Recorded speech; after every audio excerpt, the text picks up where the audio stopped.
Ils font la queue parce que ces prédicateurs, ici en Côte d'Ivoire, là, je vous dis la vérité, nous sommes ici sur place. Ici, c'est tellement rempli de bandits spirituels. Des bandits, des prédicateurs. Mais qui veulent vous dépouiller. Qui veulent vous prendre l'argent. Et qui veulent, voilà. Il y en a, ils sont là, ils ont plein de maisons à Dubaï, des châteaux, des grands trucs là, machin. C'est pas votre argent, ils vous volent l'argent là pour faire ça. Pour la prière, ils vont vous demander, il faut donner une offrande. Parce que l'offrande que tu as donnée, ben, il construit, je ne sais pas, son gratte-ciel quelque part à Dubaï. Pendant ce temps, toi, tu es en train de sa galère. Fuyez ces prédicateurs-là, ils sont pleins en Côte d'Ivoire, là. Ils sont pleins. Ces prédicateurs qui disent aux gens, vous aurez l'argent, vous aurez ceci. Ils sont pleins. Il y a un prédicateur là qu'on appelle, ce faux prédicateur qu'on appelle Raoul Wafo. Il avait un couple, lui avait offert une voiture de 200 millions. Et en pleine rue, il se vantait de cette voiture. Regardez comment les gens sont venus entourer sa voiture. Il était là, il est sorti, il dit, ah, c'est la grâce du Seigneur, c'est la grâce de Dieu, c'est ce qu'il disait. Regardez la voiture, 200 millions, un couple a offert à ce pasteur. 200 millions, c'est des choses vraies, ce n'est pas des histoires. 200 millions. Revenons, révérend, si vous le voulez bien, la première question qui vous a été posée au début de cette émission. Combien vous a coûté cette voiture? C'est plusieurs centaines de millions. Ah, mais je ne l'ai pas acheté. C'est plusieurs centaines de millions? Oui, plusieurs centaines de millions. D'accord. Ouais. Si quelqu'un peut faire ça, pour dire merci à Dieu pour le serviteur, le canal, vous devez vous poser la question, mais qu'est-ce que ce canal a été pour la personne? On entend que les gens vous donnent des voitures à des centaines de millions. Alors, comme ça, quelqu'un vous donne des sommes d'1 million d'euros. Est-ce que ces pouvoirs, parce qu'on a l'impression finalement que ce sont des pouvoirs, est-ce que ces pouvoirs que vous avez sont naturels? Ce sont des pouvoirs, justement, mais ils sont surnaturels, mais les pouvoirs qui naissent des lois divines que j'ai découvertes et que j'ai mises en pratique. On vous voit également vous exposer personnellement à travers des campagnes sur des affiches publicitaires qui inondent la ville d'Abidjan, qui sont placardées un peu partout. Est-ce que c'est là... c'est quoi le caractère que revêt ce symbole ou, excusez-moi du terme encore, cette exposition? Parce que c'en est une. Vous voyez ces bandits-là, il faut les fuir. L'église temple de la foi, les voit. Il faut fuir ces bandits. L'église temple de la foi, là, c'est un repère de voleurs, de sorciers. Il faut sortir. Les vases d'honneur, il faut sortir. Les Kamimakoso, tout ça, c'est des bandits, il faut les fuir. Fuyez-les. Fuyez-les. Ils veulent vous amener en enfer. Ils veulent vous prêcher les choses de la terre. Wafo qui parle de ces voitures de 200 millions là, c'est un tas de ferraille qui va se gâter. Et il a pris cette offrande, soi-disant, 200 millions.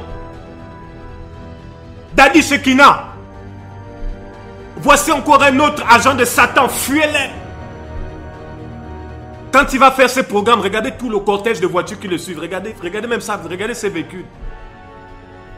Regardez ces véhicules. Allez voir quand il va faire une croisade quelque part. Regardez tout le cortège de voitures qui le suivent. Regardez tout ça. Les plaques d'immatriculation des voitures là, c'est écrit prophète Dadi Shekina. Ils ont enlevé les mains. C'est maintenant le nom du prophète qui est écrit sur la plaque d'immatriculation. Quand ils descendent la voiture, regardez les gardes du corps. Fuyez-les. Fuyez-les. Allez vers le Seigneur. Fuyez tous ces bandits-là. Ils sont pleins ici. Fuyez-les. C'est mon message.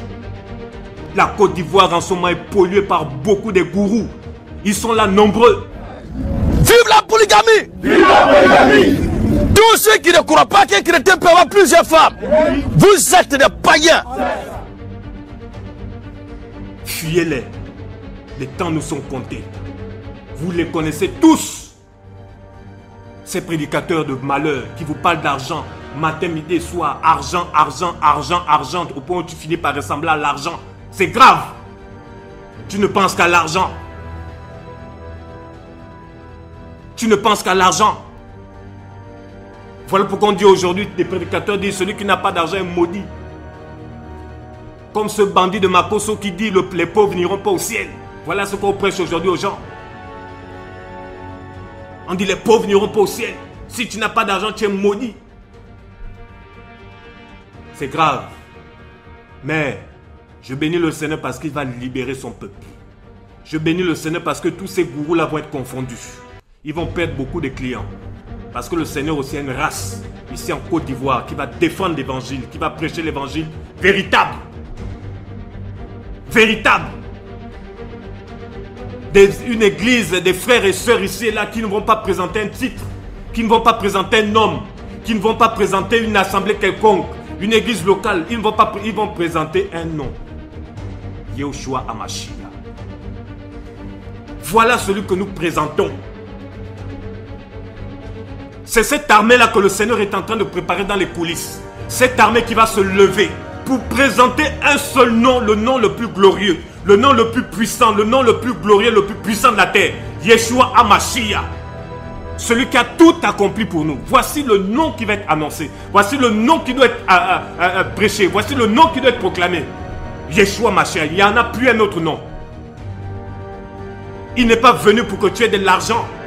D'abord, il n'est pas venu pour que tu aies le mariage, les enfants, peu importe. Il est venu d'abord te donner le salut. Il dit cherchez premièrement le royaume et tout le reste vous sera donné par-dessus. Cherche d'abord le royaume. Oui, le Seigneur me dit tu auras ci, tu auras ça, tu auras ci. Mensonge. Ces gens ne voient jamais le péché dans vos vies. Jamais. Ils ne vont jamais vous appeler à la repentance. Jamais. Un faux pasteur aussi qui, en plein concert, il jette l'argent sur les gens. Vos pasteurs ici en Côte d'Ivoire, là, vous les reconnaissez? Il jette l'argent sur les gens, il jette. Il veut montrer qu'il a l'argent, il vient avec une grosse mallette, un gros sac, rempli de billets de banque, il jette. Même les païens ont critiqué ça, c'est terrible. Même les païens étaient choqués, les païens ont dit, les non-croyants ont dit, mais vraiment vous, dans vos églises, là, vous faites aussi comme nous, dans le monde, là. Quelqu'un chante, on vient, on jette l'argent sur lui. Les païens étaient choqués. Le travaillement est une pratique ivoirienne qui consiste à déverser des billets de banque sur un artiste ou toute autre personne pour qui l'on a de l'estime. Jusque-là réservé aux adeptes de la musique coupée-décalée, le travaillement touche désormais toutes les sensibilités sociales, y compris le milieu religieux. Le 4 juillet 2021, un pasteur s'est fait remarquer au concert d'un artiste par cette pratique. Les billets de banque qu'il a déversés lui valent encore des critiques. Un homme de Dieu a-t-il le droit de faire le travaillement? Cette info a tendu son micro aux Ivoiriens. Un pasteur qui fait le boucan, un homme de Dieu qui fait le boucan, je crois que c'est très malvenu. Parce que le boucan est à bannir, surtout dans les milieux religieux. Voilà, dans les milieux religieux. Je pense que le travaillement des pasteurs, bon, je trouve que ce n'est pas une bonne idée. Parce que lorsqu'on est pasteur, il faut donner l'exemple aux autres. Parce qu'un pasteur qui fait des travaillements, bon, je pense que ce n'est pas une bonne chose à faire aux yeux de tous. S'il peut faire des dons, c'est normal. Mais il faut que ce soit à huis clos. C'est mal placé parce qu'un homme de Dieu doit plus aider les démunis au lieu de faire le boucan dans l'église. Mais l'église, l'argent qu'il distribue, à qui donne? C'est les fidèles, les offrandes, les dîmes. Mais s'il doit utiliser ça pour faire le boucan, bon, je pense que c'est de la gabégie. À mon avis, ça, c'est pas une bonne chose.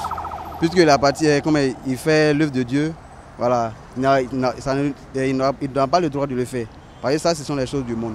Le Seigneur dit, mon peuple, sortez du milieu de Babylone, sortez du milieu d'elle. Il dit sortir. Nous sommes dans le temps maintenant, il faut sortir. Il faut sortir. Il faut sortir. Il faut maintenant regarder au Mashiach, à Yeshua, Jésus-Christ. Il faut regarder maintenant à lui. Fuyez tous ces prédicateurs d'enfer, tous ces loups-là, qui vous parlent d'argent matin, midi et soir. Fuyez-les. Fuyez-les. Ils sont pleins ici en Côte d'Ivoire. Fuyez-les. Vous-même, vous les connaissez. Fuyez-les. Ils vous parlent d'argent tous les jours. Comment percer financièrement. Comment marcher ceci. Comment avoir de... Vous ne parlez que d'argent, d'argent, d'argent, d'argent, matin, soir d'argent. Mais comment vous allez convertir les Bill Gates, les Jeff Bezos, les hommes les riches les plus du monde? Si vous parlez que d'argent, ils vont dire, bon, nous on a déjà l'argent, bon, c'est bon. On n'a pas besoin de se convertir. À force de parler d'argent, argent, ça veut dire que vous rejetez les hommes riches de ce monde. Puisqu'ils vont dire, bon, ça ne sert à rien de venir au Seigneur. Hein, j'ai déjà mon argent, bon, ça ne sert à rien. Parlez de ceux qu'ils n'ont pas. La vie éternelle.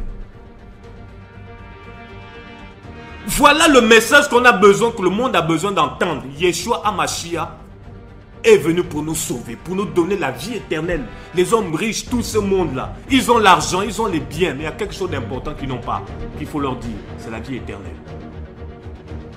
Donc quand on vous parle d'argent, matin, midi et soir, comment avoir de l'argent, comment percer financièrement, comment faire ceci, comment faire cela, mais c'est incroyable. Il faut que l'ordre revienne, parfois on est obligé d'être dur parce que on est fatigué de tous ces désordres, de tous ces bandits, de tous ces voyous. À cause d'eux, le message de l'évangile, voilà, les païens ne veulent plus. Voilà pourquoi parfois le Seigneur maintenant va nous donner maintenant le fouet pour chasser tous les vendeurs d'illusions. Le Seigneur va commencer à les fouetter un à un. Un à un. Avant son retour, le Seigneur sort sa chicotte pour commencer à fouetter tous ces bandits-là. Pour libérer son peuple.